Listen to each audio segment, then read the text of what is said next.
നമസ്കാരം. Raf talk ഫുട്ബോളിലേക്ക് എവർക്കും സ്വാഗതം. മാർച്ച് മാസത്തിൽ ബ്രസീൽ ഫ്രാൻസിനെതിരെയും ക്രൊയേഷ്യക്കെതിരെയുമാണ് കളിക്കുന്നത്.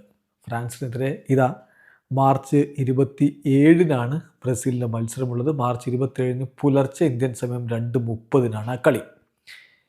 ഏതായാലും ഈ മത്സരങ്ങൾക്കുള്ള ബ്രസീൽ സ്ക്വാഡിനെ അധികം വൈകാതെ കോച്ച് കാർലോ അഞ്ചലോട്ടി പ്രഖ്യാപിക്കും. ആ സ്ക്വാഡിൽ ചില അപ്രതീക്ഷിതമായിട്ടുള്ള ഇൻക്ലൂഷൻസ് ഉണ്ടാകും എന്ന വാർത്തകൾ പുറത്തേക്ക് വരുന്നു. ഒന്ന് എൻട്രിക്കിൻ്റെ കാര്യമാണ്. അതിപ്പോൾ ഹോസെ ലൂയിസ് ഫെലിക്സ് ഒക്കെ കാര്യം റിപ്പോർട്ട് ചെയ്ത് കഴിഞ്ഞു.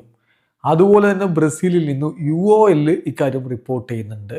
UOLൻ്റെ ജേർണലിസ്റ്റ് റോഡ്രിഗോ മാറ്റോസ് ഇത് റിപ്പോർട്ട് ചെയ്യുന്നുണ്ട്. എൻട്രിക്ക്, ലിയോണിൽ കളിക്കുന്ന സൂപ്പർ താരം എൻട്രിക്ക് കാർലോ അഞ്ചലോട്ടിയുടെ കോളപ്പ് ഉറപ്പായിട്ടും ലഭിക്കുന്ന താരമാണ്. ഇപ്പോൾ മികച്ച ഫോമിലാണ് താരമുള്ളത്. 5 കളികളിൽ നിന്ന് 5 ഗോളുകളുമായിട്ട് ലിയോണിനായിട്ട് പൊളിച്ചെടുക്കുന്നു. അതുപോലെ തന്നെ ഗബ്രിയൽ ഹീസസ് ആഴ്സണലിനായിട്ട് ഇപ്പോൾ നല്ല രൂപത്തിൽ കളിച്ചുകൊണ്ടിരിക്കുന്നുണ്ട്. പരിക്കൊക്കെ മാറി മടങ്ങിയെത്തി, ഗോളടി അദ്ദേഹം പുനരാരംഭിച്ചിട്ടുണ്ട്. ഈ ഒരു ഘട്ടത്തിൽ ആഴ്സണൽ താരം ഗബ്രിയൽ ഹീസസിനെ ടീമിലേക്ക് എടുത്തേക്കും. അതുപോലെ തന്നെ മറ്റൊരു പ്രധാനപ്പെട്ട മാറ്റം, ഒരു ഇൻക്ലൂഷൻ ഉണ്ടാക്കാൻ പോകുന്നത് ലിയോ പെരീര, അതായത് ഫ്ലെമിംഗോയുടെ താരമായിട്ടുള്ള ഡിഫൻഡർ ലിയോ പെരീരയെ കോച്ച് ടീമിലേക്ക് എടുത്തേക്കും എന്നുകൂടി ഇപ്പോൾ UOL റിപ്പോർട്ട് ചെയ്യുന്നുണ്ട്. അവരുടെ റിപ്പോർട്ട് വിശദമായിട്ട് നോക്കാം.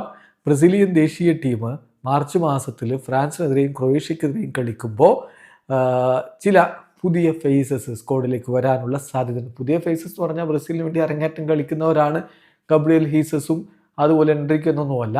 പക്ഷേ കാർലോ അഞ്ചലോട്ടിയുടെ കീഴിൽ ഇതുവരെ അവർ ബ്രസീലിന് വേണ്ടി കളിച്ചിട്ടില്ല, കോളപ്പ് ലഭിച്ചിട്ടില്ല. അതാ പറഞ്ഞത്, ചില പുതിയ ഫേസസ് ടീമിലേക്ക് ഉണ്ടാവാൻ സാധ്യതയുണ്ട്.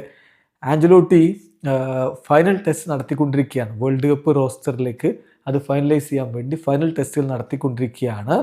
ഇപ്പോൾ കോച്ച് തീർച്ചയായിട്ടും സംതൃപ്തനായിട്ടുള്ള ചില താരങ്ങളുണ്ട്. അവരെ ഉൾപ്പെടുത്താനാണ് സാധ്യത. ലിയോ പെരീര ഫ്രം ഫ്ലെമിംഗോ, അതുപോലെ തന്നെ forwards Gabriel Jesus from Arsenal, Endrick from Leon.